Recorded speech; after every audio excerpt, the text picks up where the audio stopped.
Ladies and gentlemen, the President of the United States, accompanied by the Vice President of the United States and Secretary of Defense, Donald Rumsfeld. Good morning. Please be seated.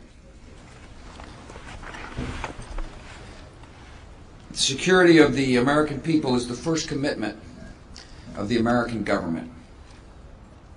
Our nation faces grave new dangers, and our nation must fully support the men and women of our military who confront these dangers on our behalf. The Department of Defense and the military construction appropriations bills I signed today will make our country more secure, make our military forces more prepared, and reward military families for their sacrifice and service. These bills, passed with bipartisan support, send a message. America is united. America is strong. And America will remain strong. I appreciate you very much Vice President Cheney joining me today. He is a great Vice President. I appreciate Secretary of Defense Donald Rumsfeld joining me today. He's a great Secretary of Defense. I appreciate Deputy Secretary Wolfowitz coming. I want to thank Tom White, the Secretary of the Army. I want to thank the members of the Congress who have joined us today, both Democrat and Republican. Senator Byron Dorgan of North Dakota, our Inspector of Pennsylvania, Bill Young of Florida, Dave Hobson of Ohio, and Jim Moran of Virginia. I want to thank the service chiefs who are here, done such a good job for our country. I want to thank their senior enlisted advisors. I want to thank the friends of the United States military who are here in the Rose Garden today. I want to thank those who wear the uniform who are here. And I welcome my fellow Americans. Since September the 11th, Americans have been reminded that the safety of many depends on the courage and skill of a few. We've asked our military to bring justice to agents of terror. We've asked our military to liberate a captive people on the other side of the earth. We've asked our military to prepare for conflict in Iraq if it proves necessary. We're asking young Americans to serve in many places far from home and at great risk. We owe them every resource, every weapon, and every tool they need to fulfill their missions. The best military in the world must have every advantage required to defend the peace of the world. And the best military in the world is making good progress on this, the first war of the 21st century. It's a different kind of war. Our military knows it. After all, we're on an international manhunt. We're chasing cold-blooded killers down, one killer at a time. And we're making good progress. We've hauled in or arrested, thanks to our military and our friends and allies, over a couple of thousand killers. And like number, weren't as lucky. In either case, they're no longer a threat to the American people. Sometimes the American people will see the progress we're making, and sometimes they won't. They just need to know that the United States military is after them, one person at a time.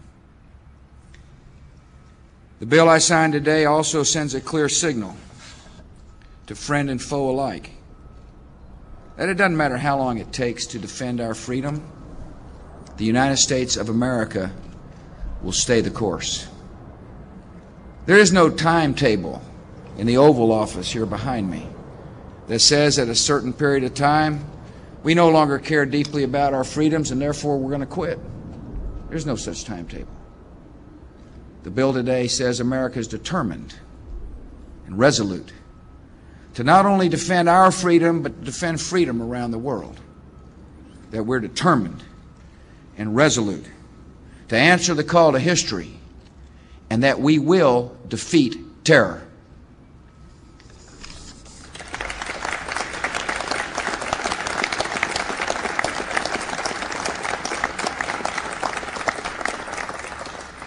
This year's defense bill provides nearly $355 billion to protect our country.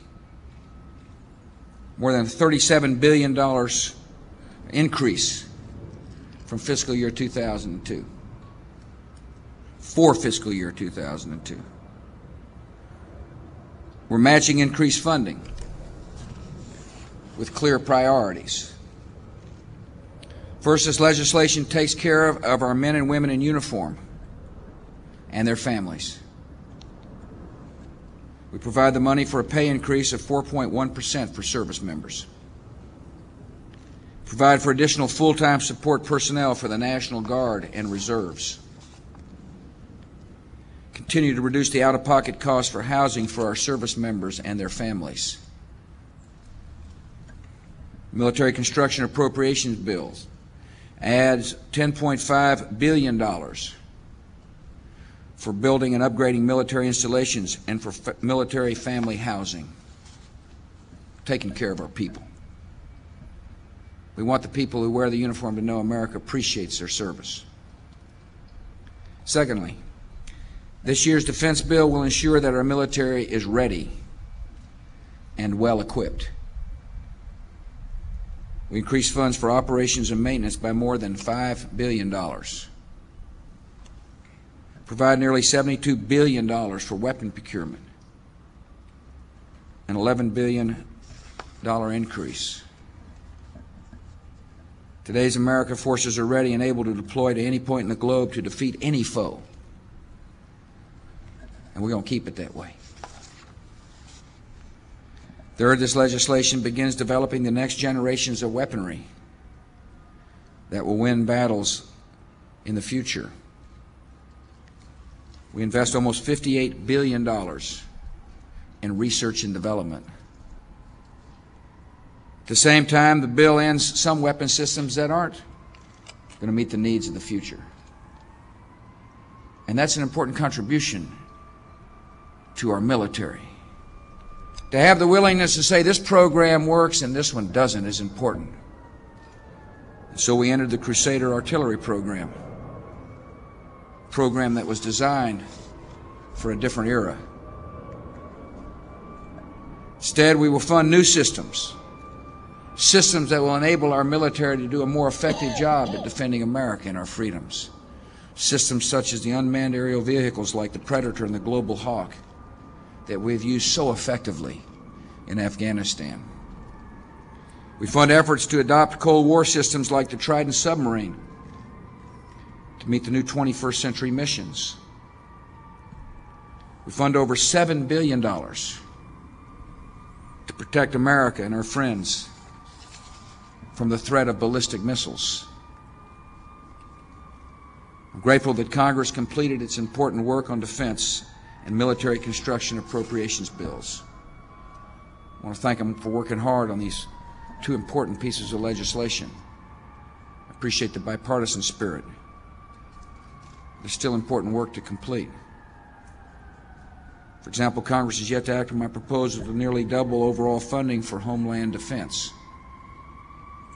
including my request for unprecedented funding levels for police and firefighters and emergency medical personnel who are on the front lines of defending our citizens. In addition, our new Department of Homeland Security is stalled in the Senate. The defense bill I will sign today funds our soldiers, sailors, airmen, and Marines, all of which exist in a single department.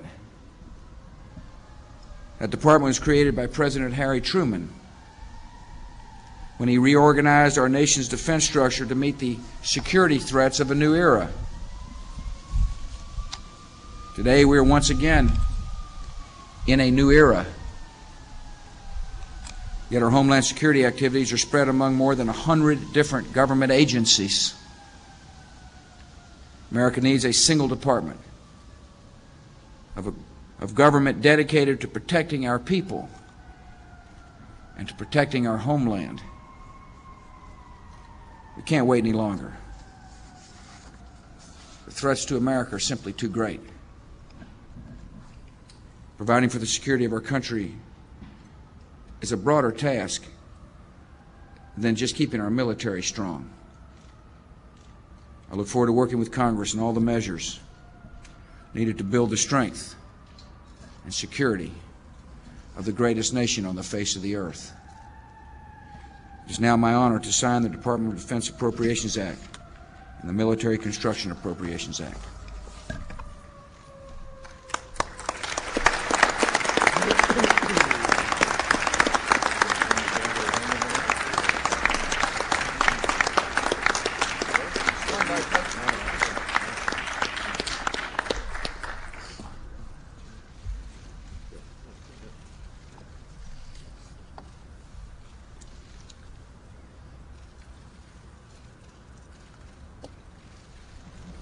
Vice President, good job. All right.